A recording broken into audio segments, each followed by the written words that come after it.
Halo guys, balik lagi sama gue Daryl di This is Daryl Channel. Hari ini kita masuk ke segmen IHSG dan 3 saham minggu pertama di bulan Juni, teman-teman ya. Buat kalian yang belum tahu, ini adalah segmen membahas kondisi IHSG dan juga saham-saham yang kira-kira bisa dijadikan referensi ditradingkan. Jadi kita akan membahas bagaimana arah IHSG dalam 1 minggu ke depan dan juga saham-saham yang kira-kira bisa dijadikan referensi ditradingkan 1 minggu ke depan. Langsung saja kita bahas saham-saham di IHSG. Yuk.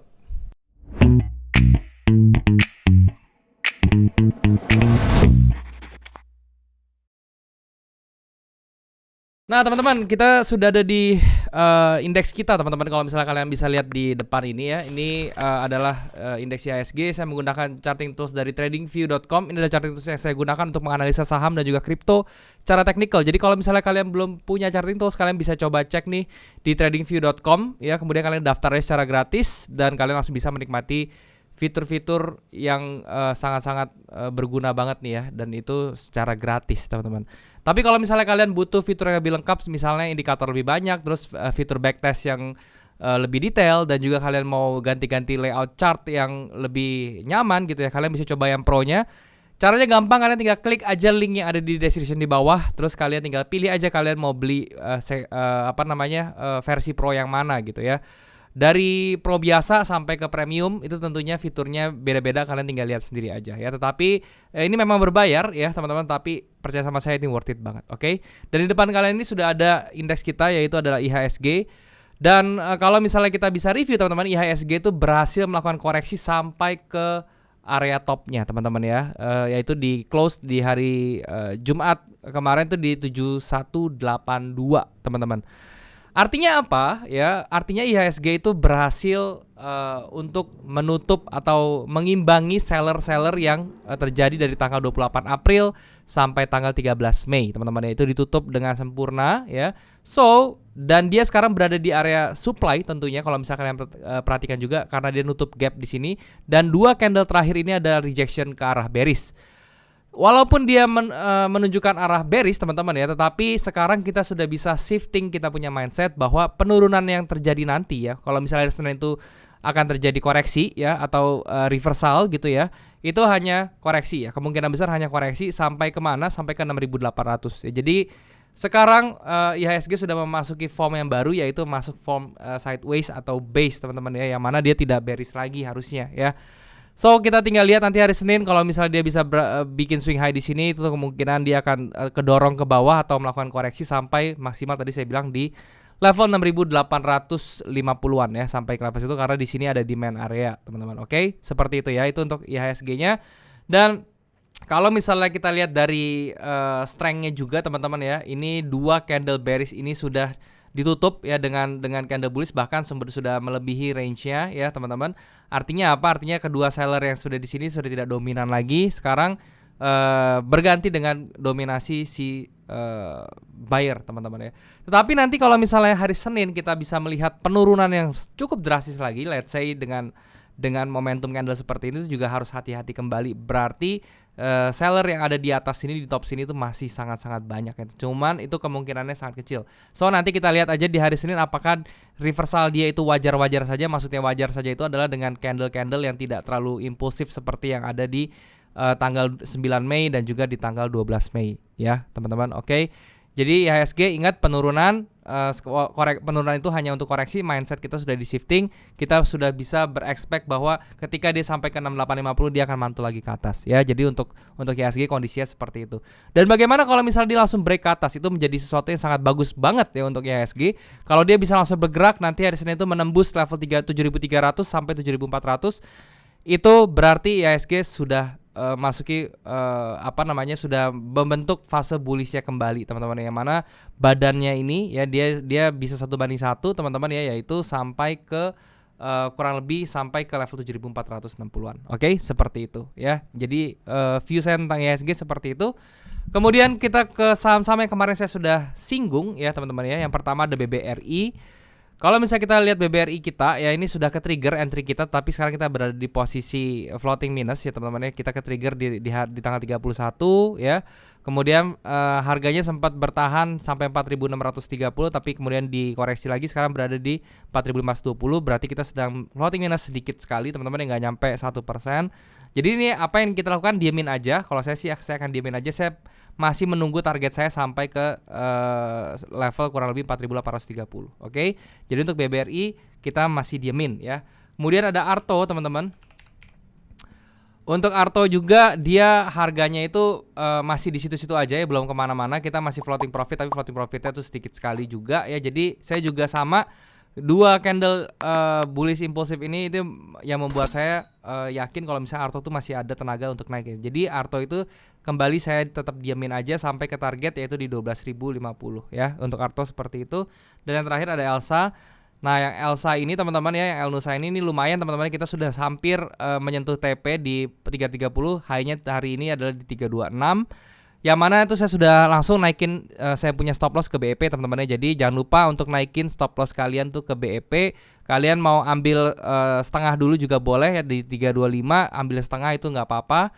Saya itu yang saya sudah lakukan ya, di angka 325an saya sudah TP sedikit ya, tapi selebihnya saya diemin sampai dia kena TP final saya di 330 ya. Jadi untuk Elsa ini kita sudah lumayan profit ya teman-teman ya, di angka sekitar 4%-an floatingnya, so itu lumayan ya. Nah sekarang untuk saham-saham yang kira-kira bisa dijadikan referensi untuk minggu depan teman-teman ya, kita masih bermain di saham-saham energi. Yang pertama itu adalah Harum teman-teman. Nah Harum ini kenapa? Karena kalau misalnya kita perhatikan, dia ini pertama sudah menyentuh level support teman-teman ya. Di bawah ini ada level support. Dia false break sedikit, dia bikin base, dan akhirnya dia di break dengan satu impulsive candle bullish seperti ini, yang mana dia bisa di break area base-nya teman-teman ya, yang mana itu bisa menjadi tendensi kuat. Dia naik ceritanya, dan kemudian dia di reverse lagi ke bawah, sempat masuk ke level resistance base-nya, yang mana itu menjadi support minornya. Dan kemudian dia di reject lagi, dan akhirnya dia di hari Jumat tuh close di plus 4% ya, yaitu di 2410. Artinya apa? Tekanan bullishnya kuat. Kita bisa lihat beberapa level yang harus kita waspadai, semuanya sudah ditembus. Yang pertama itu adalah di sini, ini sudah di break ya. Yang kedua itu ada di atas sini, itu juga sudah di break, dia bisa close di atas ini. Artinya target dia berikutnya itu adalah sampai ke level midpoint di sini teman-teman ya, di 2680 itu menjadi targetnya. Oke. So untuk Harum kalian bisa melakukan buy teman-teman ya di harga sekarang, atau kalian mau tunggu sampai di atas close-nya candle hari Jumat, yaitu di level sekitar 2440, di atas 2440 yaitu di 2450 kurang lebih ya. Kemudian untuk stop loss-nya cukup kalian taruh di level 2170 ya, sekitar 11%. Dan kemudian untuk TP-nya teman-teman ya, kalian bisa taruh di level resistance-nya dia, yaitu di 2950 teman-teman. Risk reward ratio 1:1,89, ini juga masih bagus untuk kalian tradingkan. Oke, untuk Harum seperti itu. Next-nya teman-teman itu ada Cepin. Nah untuk Cepin ini juga masih sangat-sangat oke, dan masih early banget teman-teman ya. Yang menjadikan saya menarik untuk Cepin ini adalah memang dia trennya, secara tren dia masih bearish teman-teman, dilihat dari moving average-nya masih ke bawah. Cuman di sini yang menarik apa? Kalau misalnya dia masih mau bearish-nya kuat, dia di sini bikin base teman-teman kasusnya ya. Tapi base-nya itu tidak pecah ke bawah atau tidak break ke bawah, malahan dia momentum candle ke atas ya. Ada dua momentum candle impulsif di sini yang bullish ya teman-teman ya, itu yang menjadi sign pertama kita bahwa bullishnya itu sudah mulai masuk dan sudah mulai kuat. Yang kedua adalah di hari Kamis tanggal 2 Juni teman-teman ya.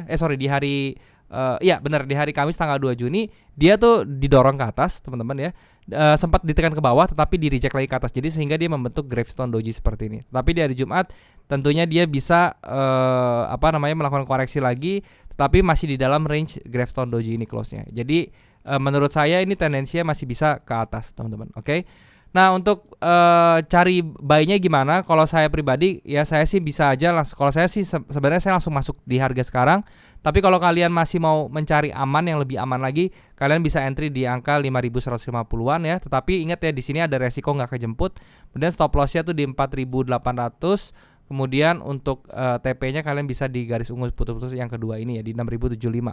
Risk reward ratio 1:2,64 ya. Ingat di ungu-ungu pertama ini kalian bisa melakukan taking profit dan juga BEP juga teman-teman ya. Taking profit setengah itu bisa ya. Buat teman-teman yang nanya BEP itu apa sih? BEP itu adalah menaikkan stop loss kalian ke harga entry kalian gitu ya, itu maksudnya. Dan itu dilakukannya pas kapan? Pada saat harganya sudah 1:1 dengan stop loss kalian, running profitnya ya. Jadi misalnya nih stop loss kalian tuh 7% ya di dalam SCP ini. Nanti kalau kalian profitnya sudah 7% nih ya, sudah mencapai 7%, ini baru stop lossnya kalian naikin ke harga entry ya. Jadi itu maksudnya BEP itu seperti itu. Oke. Untuk coran Pokpan seperti itu teman-teman, dan kalau kita lihat juga di candle volumenya juga mengalami peningkatan pembelian teman-teman ya, dan itu merupakan sesuatu yang bagus juga ya. Seperti itu. Sekarang ke saham-saham yang sudah kalian request teman-teman. Yang pertama itu ada BC. Nah untuk BC ini juga lagi bullish banget teman-teman, dan dia terakhir melakukan koreksi. Ini juga bisa kalian perhatikan ya, untuk BC kalian bisa tarik Fibo seperti ini dan kalian tunggu di crown areanya. Sekarang yang mana dia sudah menyentuh crown area, jadi tinggal tunggu dia bikin swing low. Kalau swing low jadi kalian bisa entry, yaitu di mana di harga 1830 dia close di atas itu kalian bisa melakukan entry ya.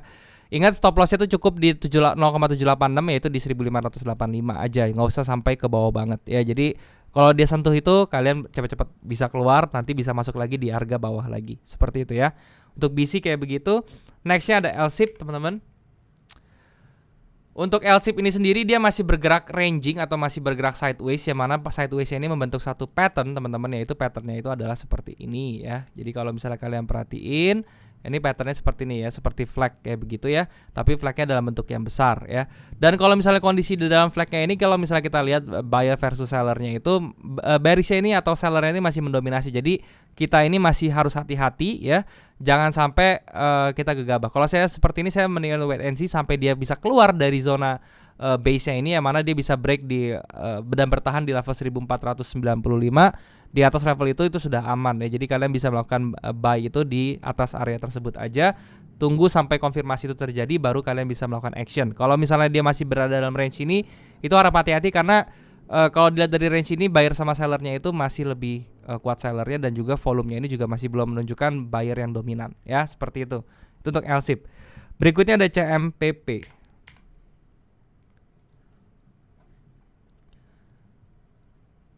Nah teman-teman, CMPP ini ya dia sudah tergerus sampai ke level 325, dan itu sudah mencapai level supportnya juga teman-teman. Kalau misalnya kita perhatiin supportnya tuh di sini ya. So kalau misalnya kayak gini tanggung ya, mendingan tunggu aja sampai dia nyentuh ke 284 baru kita melihat reaksi yang ada di sini ya. Seperti itu. Itu CMPP seperti itu. Nextnya ada BBCA. Nah untuk BBCA ini juga sama kurang lebih dengan BBRI teman-teman ya. Jadi kalian bisa melakukan mulai melakukan akumulasi di sini karena dia sudah di break base yang minornya di bawah, sehingga dia masih memiliki kemungkinan untuk naik sampai menutupin gap ini di 8100. Jadi kalau misalnya kalian mau akumulasi sekarang itu juga masih boleh, stop lossnya di bawah level 7275 ya, seperti itu. Itu untuk BCA. Nextnya itu ada Hoki teman-teman. Nah, Hoki ini juga dia sudah mulai menunjukkan tanda-tanda pembalikan arah, dimulai dengan divergence teman-teman yang terjadi. Kalau misalnya kalian lihat ini ada bullish divergence di sini, ini menunjukkan penurunan, tapi di oscillator dia menunjukkan kenaikan. Artinya ada tendensi untuk pembalikan arah. Yang kita perhatikan dan kita bisa jadikan konfirmasi adalah level 156. Jadi kalau misalnya Hoki bisa break di atas 156 dan kemudian dia retrace, itu kita bisa entry ya. Jadi kuncinya itu harganya di 156 teman-teman. Tunggu sampai harga break di atas level itu dan kemudian dia melakukan koreksi, baru kita bisa melakukan entry untuk Hoki ya, seperti itu. Berikutnya ada Medco teman-teman. Untuk Medco sendiri ini juga bisa dijadikan referensi untuk kalian buy teman-teman ya, sama kurang lebih ya, dia turun, dia bikin base dan base-nya sudah di break ke atas dengan satu ada candle bullish momentum seperti ini, rejection ke atas juga. Jadi kalau misalnya kalian mau entry Medco ini boleh banget ya, kalian bisa entry di harga 585, kemudian stop loss-nya cukup di harga 550, dan kemudian untuk TP-nya kalian bisa di level 650. Risk reward ratio juga 1,86. Ini bagus juga ya. Jadi Medco ini bisa kalian perhatikan juga untuk minggu depan tuh boleh ya. Terakhir teman-teman ada BBYB. Nah untuk BBYB ini sendiri ini belum, teman-temannya masih belum banget ya. Kenapa? Karena dia masih bearish, terus kemudian dia koreksinya ke atas membentuk satu chart pattern continuation juga, yang mana sudah di break juga.